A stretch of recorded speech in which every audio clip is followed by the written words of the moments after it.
My friends, welcome, welcome, welcome. Sit down, grab your drink, stretch your emotional spine, because today's story is the kind of chaos that only the internet and its best friends with zero shame can provide. And before anything else, watch till the end, because this drama is deluxe. So let me ask you something right from the start. Have you ever had a best friend who vanishes like she got abducted by aliens, blocks you everywhere, pretends you no longer exist, and then suddenly reappears demanding a huge favor? If this never happened to you, my friends, I'm sorry, but maybe you're the friend who does this. I'm not judging, I'm just observing. Before we dive in, leave a like, subscribe, stay with me till the end, and share this with that friend who disappears and comes back acting like nothing happened. Now, let's begin. The beginning of the chaos. Clara had always been that friend, the one who remembers birthdays, sends encouraging texts, shows up when you're sick, and carries the emotional weight of the entire group like some unpaid therapy intern. She cared. She showed up. She poured her heart into every friendship she had. And then there was Tessa. Tessa was the opposite. A storm wrapped in long voice notes. She always had a crisis, always needed rescuing, always cried about something dramatic, but never, ever returned that support when others needed her. My friends, you know exactly the type I'm talking about. The emotional vampire. The drama faucet with no off switch. The friend who needs to talk, but never asks how you are. Clara loved her anyway. Or at least she thought she did. The moment everything shifted. One night, during one of the hardest phases of Clara's life breakup, career stress, moving, she did something she rarely did. She asked for help. She texted Tessa. Hey, can we talk? I'm not feeling great. A simple request. A human one. And Tessa replied. I'm busy. Then she disappeared. For weeks. Not a check-in, not a how did it go? Nothing. Just silence wrapped in indifference.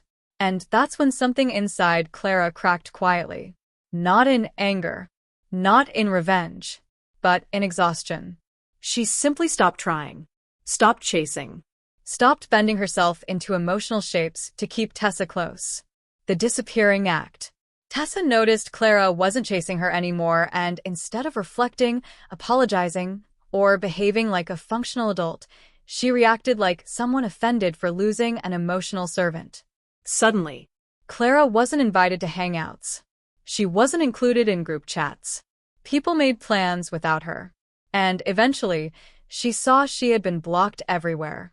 No explanation. No argument. No closure. It was a silent erasure. Clara cried not because she wanted more chaos, but because realizing someone can discard you so easily that hurts.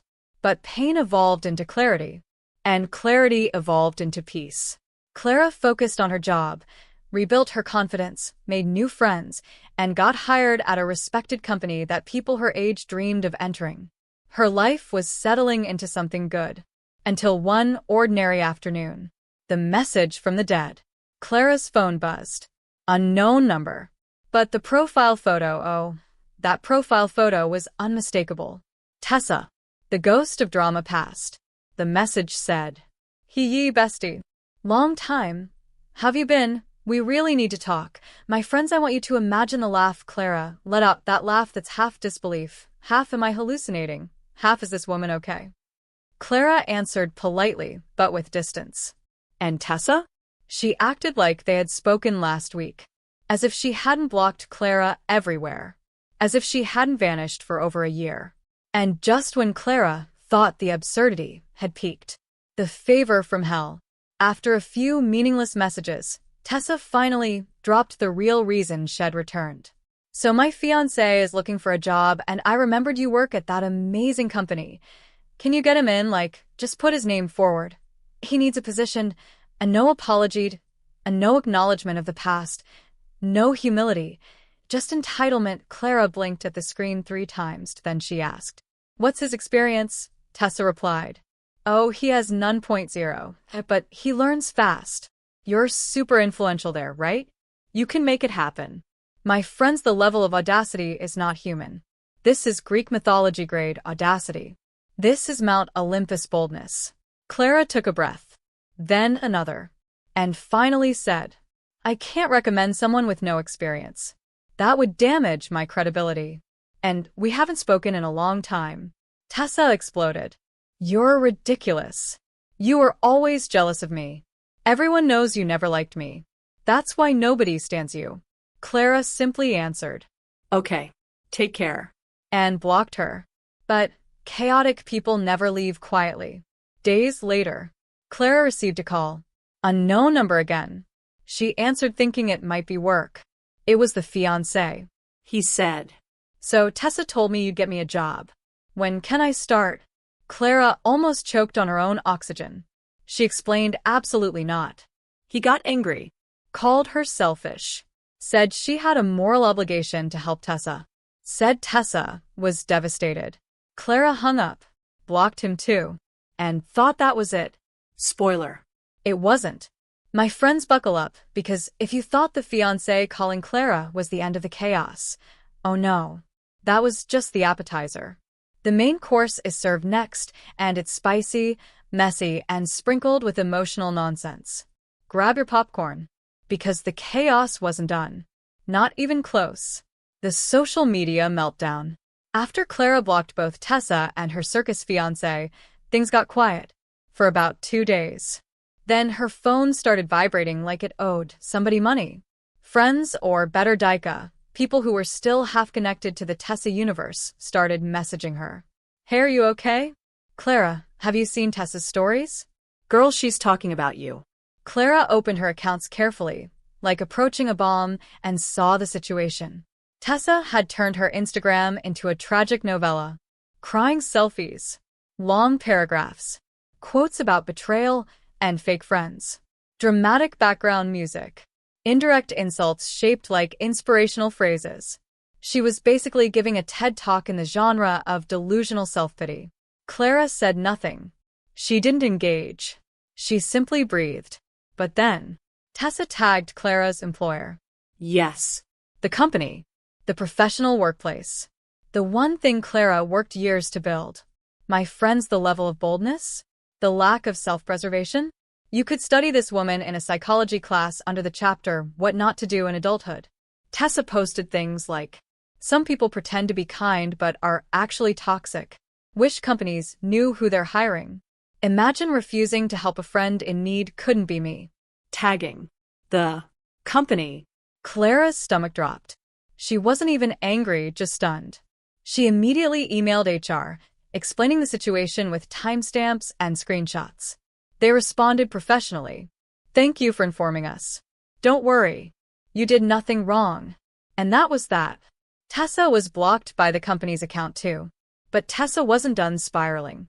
The silence before the worst. Days passed. Then a week. Then 2. Life finally started to settle. Clara began sleeping better. Her heart wasn't pounding every time her phone buzzed. She focused on work, talked to new colleagues, and felt lighter. She thought, okay, the storm is over. Ha ha ha. Oh, Clara. Sweet, naive Clara. Chaos wasn't done. Not yet. The Friendinkaman confession. One Thursday evening, Clara got a message from Martina, a mutual friend who tended to avoid drama. Can we talk? It's about Tessa. Clara sighed. Deeply. Like someone preparing to enter a haunted house. But she agreed. They met at a cafe. Martina looked nervous, holding her cup with both hands like it was anchoring her. She said, Okay, I need to tell you something. Tessa has been telling people that you promised to get her fiancé a job. That you betrayed her. That you changed after your promotion. That you think you're better than everyone. Clara blinked. Once. Twice. She didn't feel hurt, she felt tired. Martina continued. And she's been doing this with other people too. Her last 2 friends cut her off. She's been telling different versions of the story. You're not the first, you're just the one who lasted the longest. That sentence hit Clara like a bucket of cold water. She wasn't uniquely targeted. She wasn't specially victimized. She wasn't chosen for the drama. She was simply the last domino in a long line of victims of Tessa's emotional cyclone. And for the first time, Clara didn't feel guilty. She felt free. My friends, you know that moment, the exact second when you realize a situation was never your fault? That moment when your brain exhales for the first time in years? That was Clara's moment. The internal aftershock. That night, Clara lay in bed staring at the ceiling. Not crying. Not hurting. Just realizing. Realizing that she had spent years pouring love, time, patience, and energy into someone who couldn't hold any of it. Someone who didn't want growth, only attention. Someone who mistook boundaries for betrayal. And Clara whispered to herself, I deserved better. It wasn't dramatic. It wasn't cinematic. But it was honest. And that honesty was brand new. The mental detox. Over the next days, something strange happened. Clara began remembering things she had forgotten. Times when Tessa dismissed her feelings. Times when Tessa belittled her achievements. Times when Tessa turned every conversation into something about herself. Times when Clara felt guilty for saying no. Times when she apologized just to keep the peace. She realized that her friendship with Tessa had never been balanced, never been healthy, never been reciprocal. It was never friendship. It was emotional labor disguised as loyalty. And now that Clara wasn't doing that labor, her mind finally had room to breathe. She began journaling, walking, sleeping better, laughing more, rediscovering hobbies she forgot she enjoyed. She had detoxed from emotional dependency. My friends, do you know how powerful it is to detox from a person? It's like removing static from your brain, like stepping out of a fog, like remembering who you were before the chaos. Clara was remembering the shift in the world around her. People at work started noticing the change. She was calmer, more focused, more present, more confident. She wasn't checking her phone constantly. She wasn't stressed for no reason. She wasn't carrying emotional explosions like ticking bombs. Even Javier, the calm, kind coworker, said, "You seem lighter lately." And Clara smiled, because she was. Life without Tessa was quieter, but in the best way.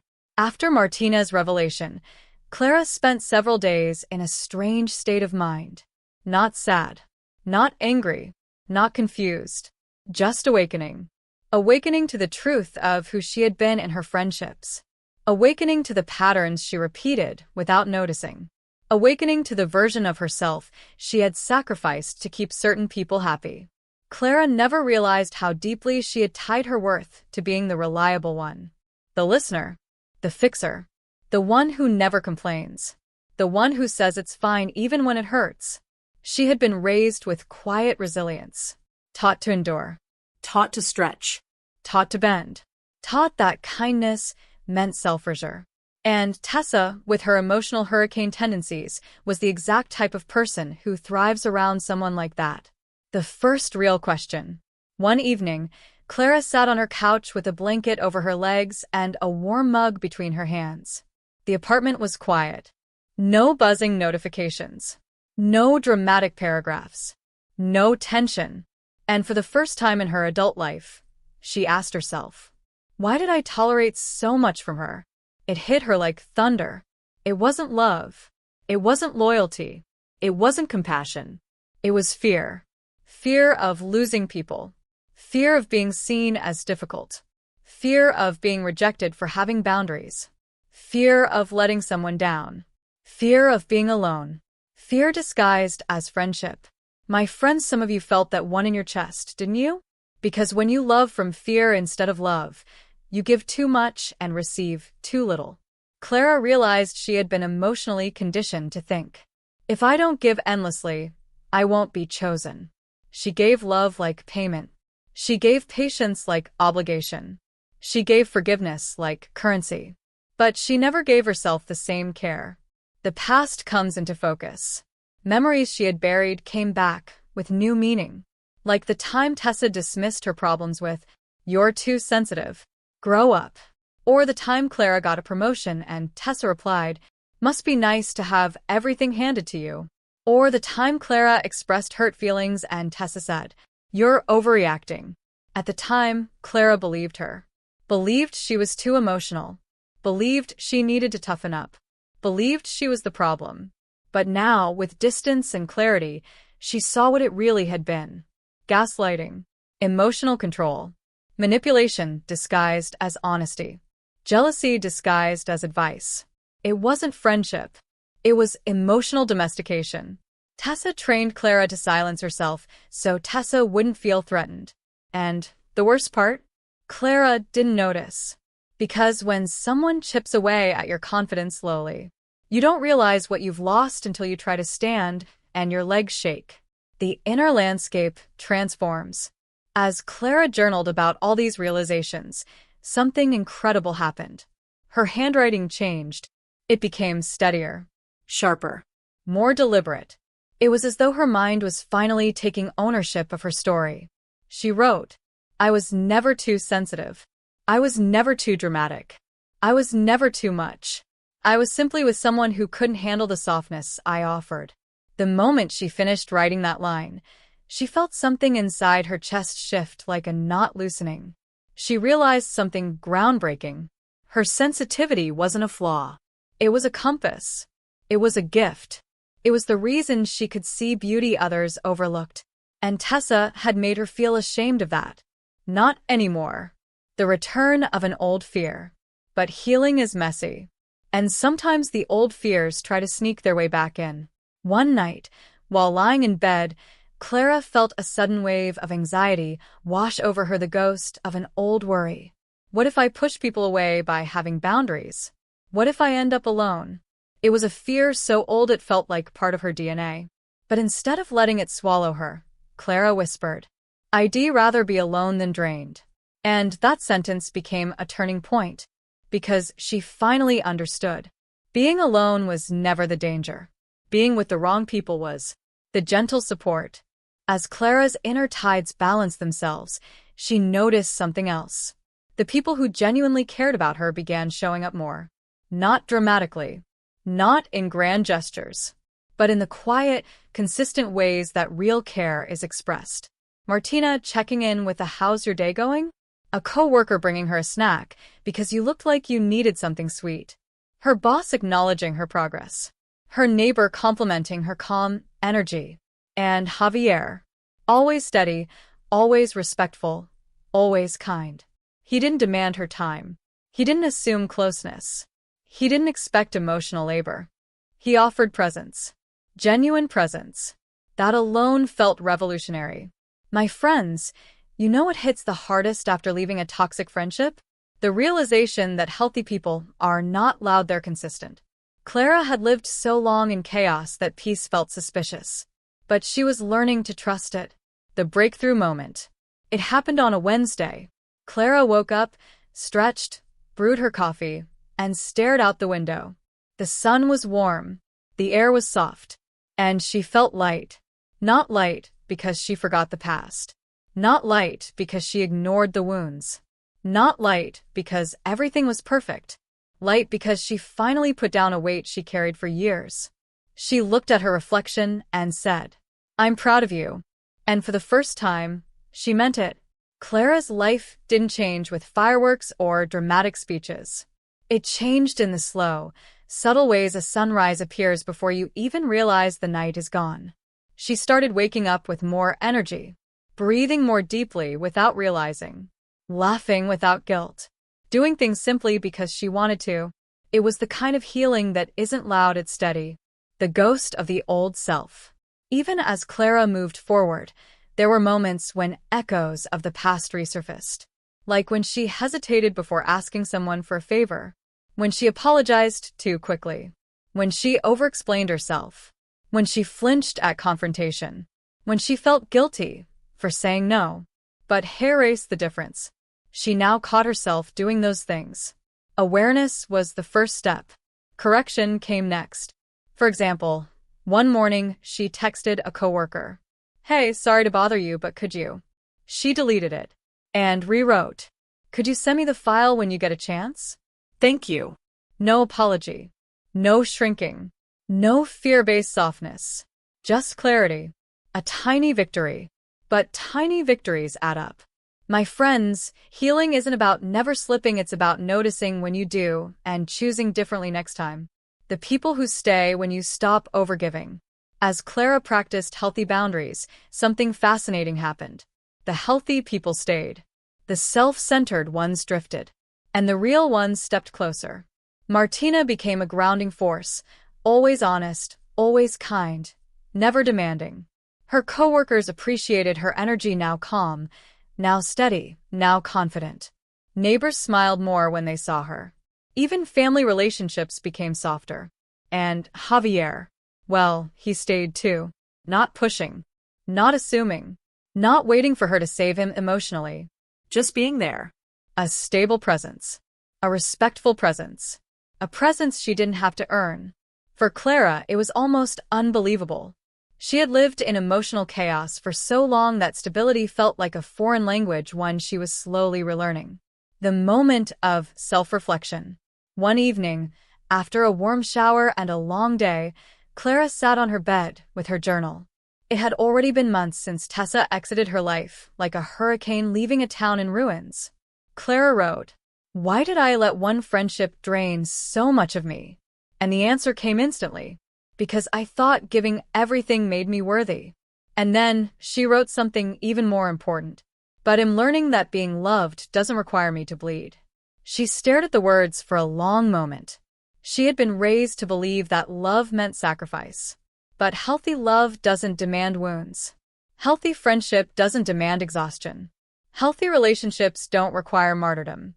Clara whispered to herself, "I'm allowed to be loved without suffering for it." That was her breakthrough. A memory that finally made sense. Clara remembered something she hadn't thought about in years. A birthday dinner she organized for Tessa. She planned every detail: the restaurant, the dessert, the decorations. She spent money she didn't have, energy she couldn't spare. And Tessa? She spent the entire evening complaining. The lighting was too yellow. The cake was too sweet. The music was too loud. The table was too small. The waiter was too slow. Clara's gift was cute but not her style. Clara left the dinner feeling defeated, apologizing for things she didn't control. Back then, she thought Tessa was just having a bad day. Now she understood. Tessa didn't know how to receive love. She only knew how to demand it. This thought didn't hurt Clara anymore. It clarified her. People like Tessa don't ruin your peace because they're evil. They ruin your peace because they're bottomless. You can pour love into them forever, and it will not fill the void. The letting go. On a quiet Sunday morning, Clara decided to declutter her home. She found gifts Tessa had given her years ago. Old photos, doodles, Notes. memories.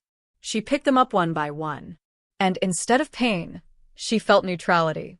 No longing, no regret, no ache. She placed the things inside a box and whispered, "I release you." It wasn't dramatic. It wasn't sad. It wasn't angry. It was a simple emotional exhale. She wasn't deleting her past. She was ending its power. The new balance. As weeks passed, a new version of Clara solidified and took shape.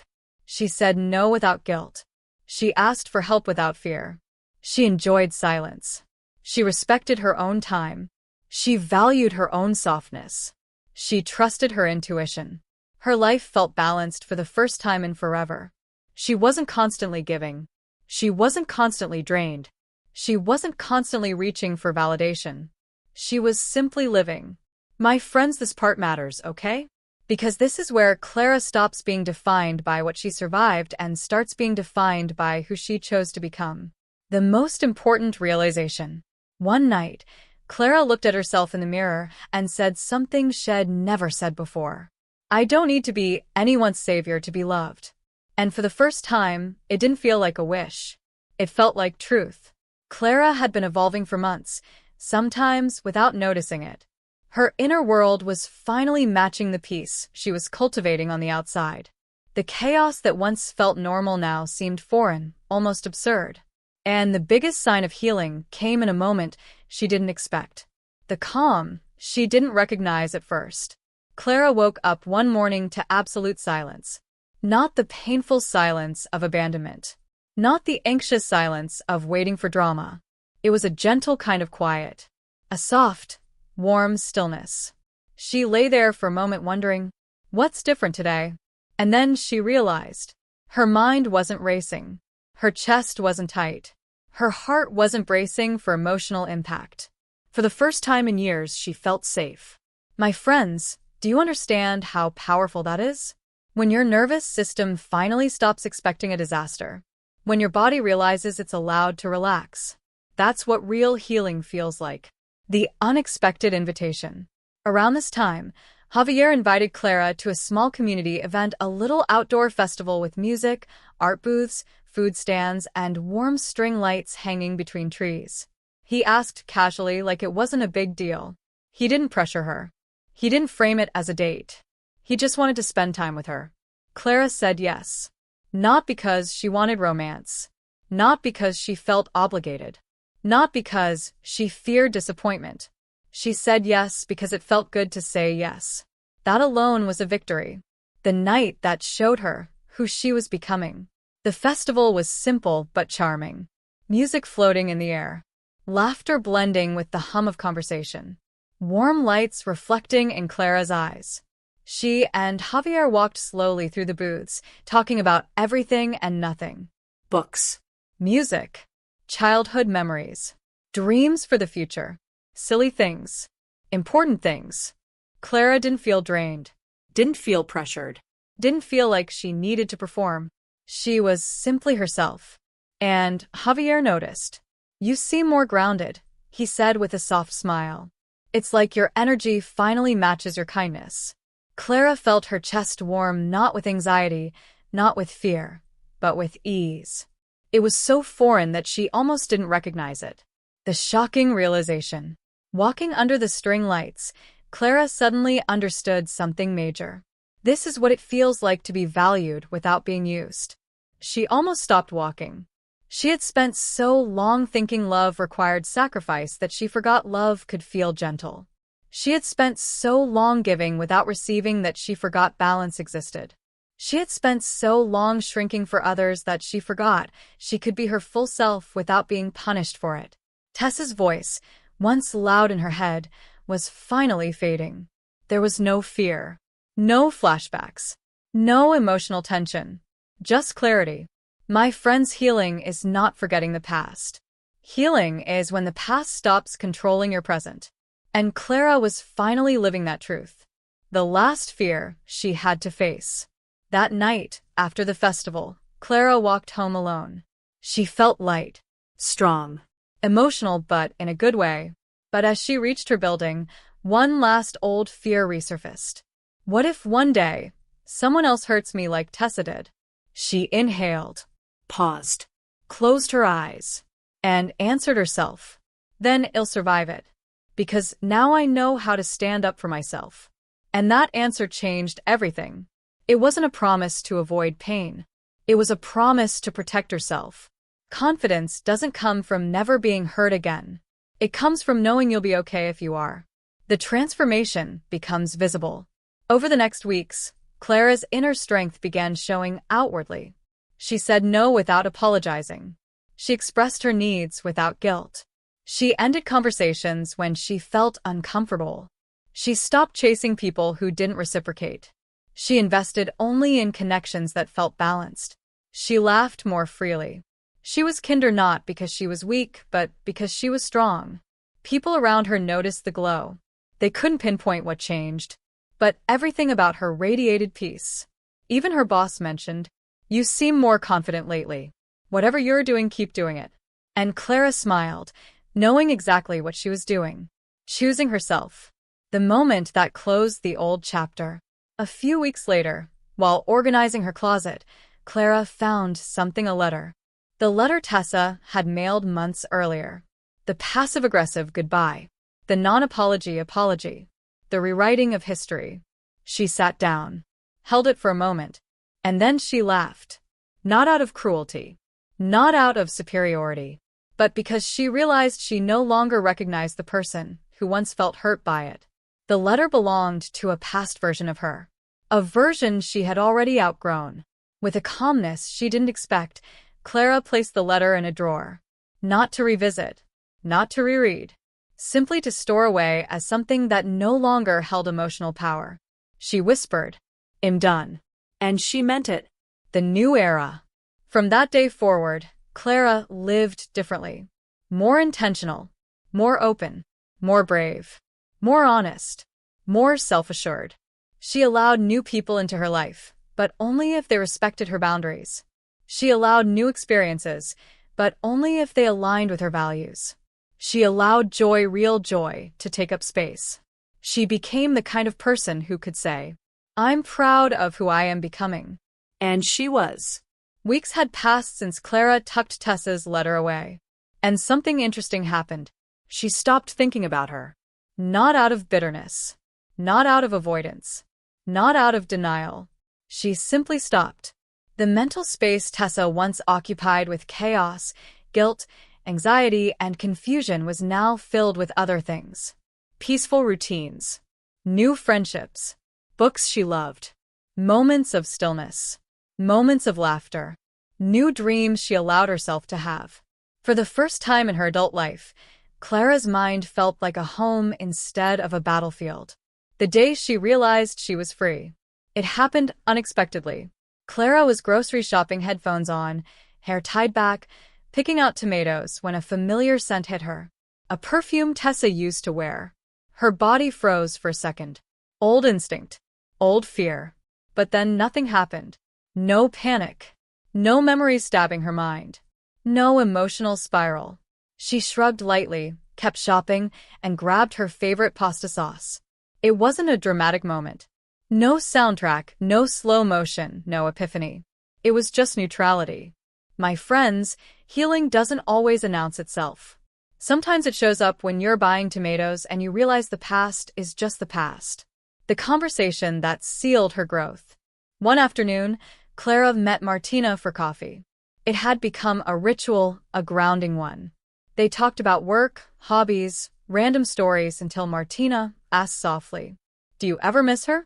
Clara took a sip of her drink, thought about it honestly, and answered, "I miss who I thought she was, not who she actually was." Martina nodded slowly, understanding deeper than Clara expected. Clara continued, "I don't wish her harm. I just wish her far." They both laughed, that cathartic laugh that comes from truth. And then Clara added, "She taught me what happens when I abandon myself for someone else. I'll never do that again." Martina reached across the table and squeezed her hand. Clara didn't realize it, but that was the moment the wound fully closed. The new version of Clara takes shape. Clara's transformation wasn't loud. It was steady, consistent, and rooted in small daily choices. Like Choosing peace instead of chaos. Choosing honesty instead of appeasement. Choosing rest instead of overcommitment. Choosing boundaries instead of guilt. Choosing self-respect instead of self-sacrifice. And, most importantly, choosing herself without apology. She no longer saw herself as the friend who fixes everything. She now saw herself as the woman who protects her energy. The woman who listens to her intuition. The woman who won't be manipulated again. The woman who can love deeply without losing herself. Javier steps in slowly, gently. As Clara healed, something else quietly bloomed. Javier. Not in a romantic explosion. Not in a rushed, messy way. But in small, soft moments that collected like warm pebbles. They walked together after work. Shared playlists. Sent each other photos of things that reminded them of conversations they'd had. Nothing intense. Nothing draining. Just presence. And Clara realized something beautiful. She trusted him. For someone who had been emotionally starved, that trust was a sign of true healing. My friends, you know what that means, right? You can't trust someone new until you've forgiven yourself for trusting the wrong people before. And Clara had finally done that. The last shadow of the past. One night, while making dinner, Clara thought briefly, what if Tessa ever comes back again? But instead of fear, she felt clarity. She knew what she would do. She knew what she would not allow.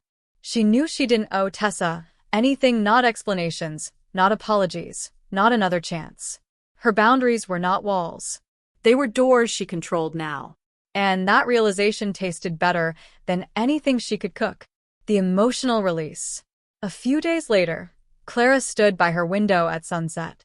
Light poured in warm, gold, soft. The kind of light that makes everything look hopeful. She didn't cry. She didn't sigh dramatically. She didn't make a speech. She simply whispered, "I'm okay. I'm really okay." And she knew it was true. The storm had passed. The skies had cleared. And the life she was building now was hers, clean, intentional, beautiful. Clara's life had become a soft rhythm, steady, grounded, warm. No more storms. No more emotional whiplash. No more reactive living. She was beginning to trust the quiet again. And that, for someone who lived years in the blast radius of someone else's chaos, was a victory greater than anything she could ever put into words. The full circle moment. One afternoon, Clara was cleaning a drawer and stumbled across something she hadn't seen in years. A tiny keychain. Bright, colorful, cheap, something Tessa had given her back when they were inseparable. Clara stared at it for a moment. Once, this object held sentimental weight. Once, it symbolized a connection she believed was unbreakable. Once, it reminded her of loyalty, affection, and hope. Now? It was just a keychain. No sting. No ache. No nostalgia. Just an item. That was when Clara truly knew that the emotional grip of that past friendship was gone. My friends, that's healing. Not when you forget, but when remembering stops hurting. The gift of perspective.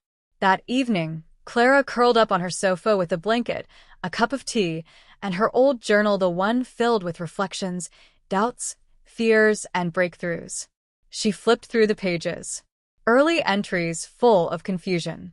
Middle entries full of awakening. Later entries full of strength. And then she reached an empty page. A fresh space. A new chapter waiting. She took a pen and wrote, "I am no longer the person who needed to be chosen. I choose myself now." She paused. And added, "And because I choose myself, I can also choose people who choose me too."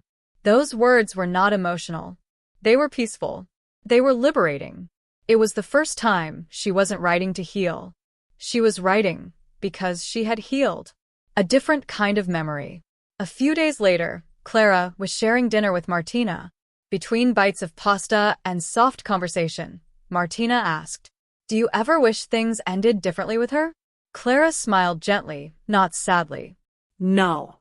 "If things had ended better, I might not have changed. I'd still be the version of me who apologizes for existing." Martina absorbed that. "You're not that woman anymore," she said. Clara nodded. "Exactly. And that's why I'm grateful it ended the way it did. Not because of what happened, but because of who I became after." And that was the truth.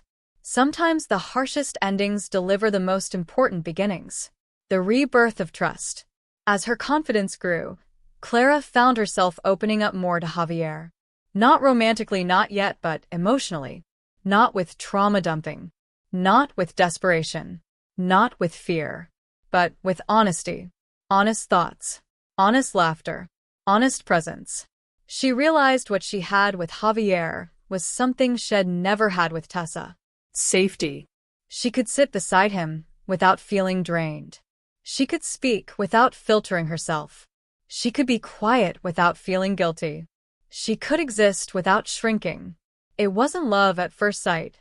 It was trust at slow pace. My friends, that's what real connection looks like. Not fireworks. Not chaos. Not drowning. It looks like calm. The full release. One Saturday morning, Clara walked to her favorite park. The weather was perfect, warm sun, gentle breeze, leaves rustling softly. She found an empty bench under a tree. Sat down. Closed her eyes. And suddenly, she felt it. The final thread of her old self letting go. The guilt. The longing. The resentment. The fear. The need to fix. The need to please. The need to hold on to people who let go of her. All of it drifted away like a leaf on water. She whispered, "I made it out." Not with bitterness. Not with pride. But with gratitude. The kind of gratitude that comes from surviving something you didn't realize was breaking you until you were finally free. The new Clara emerges. Clara walked home that day feeling lighter, like her ribs had more space for her lungs, like her heart had more space for joy. She couldn't pinpoint the exact moment she changed, and that was okay. Growth isn't a moment. It's a movement, a slow, steady, quiet movement that turns pain into wisdom. Clara had become a woman who didn't chase, a woman who didn't beg, a woman who didn't shrink, a woman who didn't excuse mistreatment, a woman who didn't fear losing people anymore, a woman who finally loved herself. She didn't need validation. She didn't need closure. She didn't need Tessa's apology. She had become her own closure. Clara's life settled into a beautiful, steady rhythm, not perfect, but peaceful. She woke up each day with a sense of grounding she had never known before.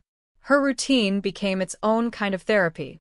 Morning sunlight, coffee that smelled like calm, a quiet commute, work she enjoyed, friends who genuinely cared, moments of laughter, moments of silence, moments that finally felt like hers. Tessa no longer haunted her. The old versions of herself no longer controlled her. The past no longer whispered. The wound no longer bled. Clara was free not because life became easy, but because she became strong. The final test of her growth. One evening, she received a message from an unknown number. For a split second, her heart paused. She opened it. It wasn't Tessa, just a wrong number text from a delivery service. But the fact that she didn't spiral, didn't feel fear, didn't feel anxiety showed how far she had come. The universe had tested her. And Clara passed effortlessly. The last look back.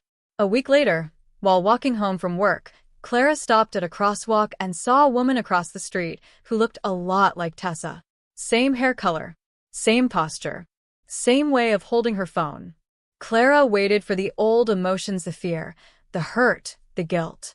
But nothing came. Just a quiet thought. I'm grateful that chapter ended. Not grateful for the pain, but grateful for the person she became after surviving it. When the light changed, Clara crossed the street calmly, her steps steady, her heart unbothered. No more ghosts. No more shadows. No more doubt. Just her present, confident whole. The real ending. Months passed. The seasons changed. Clara's life grew fuller. More hobbies. More peace. More balance. More self-respect. More joy. And yes, more Javier. Slowly. Softly. Naturally. Clara wasn't rushing into anything, but she was open to what came next. And for the first time in her life, intimacy didn't scare her. Because she knew she wouldn't lose herself again. Clara had finally stepped into her own life fully. And that was the real happy ending. Not a romance. Not revenge. Not validation. Just peace. The narrator's final reflection, CTA. My friends, now it's your turn to think. So, let me ask you something and be honest with yourselves. Who was your Tessa? What part of yourself did you lose trying to keep someone else comfortable? Have you forgiven yourself for giving too much? And be real, what would you do if someone who ghosted you came back asking for a massive favor? Would you help? Would you block them on sight? Would you send them a job application for clown school? Just kidding, unless? Tell me everything in the comments. You know I live for your stories, my friends. And before you go, hit that like button. Share this story with the friend who needs a wake-up call. And subscribe, because you know more chaotic life stories are coming and you don't want to miss them. Thank you for staying with me through this entire emotional journey. You're the reason I keep telling stories. With love, sarcasm, and pure dramatic energy. Hasta la próxima, my friends.